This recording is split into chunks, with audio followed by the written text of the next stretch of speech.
नमस्कार, मैं हूं आरजू अंसारी और आप देख रहे हैं राष्ट्रीय जगत विजन न्यूज। धमतरी जिले के माकरदोना गांव का मड़ई मेला मातम में बदल गया। बता दें कि 24 वर्षीय युवक भानु प्रताप मंडावी का शव झाड़ियों में मिला। इस घटना से पूरे गांव में सनसनी फैल गई। पुलिस को सूचना मिलते ही केरेगांव थाना प्रभारी और एफएसएल की टीम मौके पर पहुंची।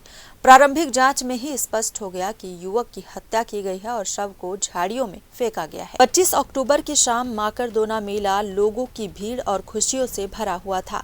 इन्हीं खुशियों के बीच घूम रहा था भानु प्रताप मंडावी, लेकिन किसी को क्या पता था कि कुछ ही देर में उनकी जिंदगी का अंत हो जाएगा।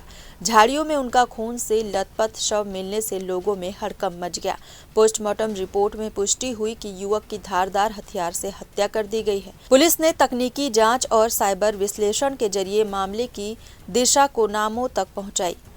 मुकेश विश्वकर्मा और उसका ससुर दर्जन विश्वकर्मा दोनों को हिरासत में लेकर पूछताछ की गई तो सच्चाई सामने आ गई।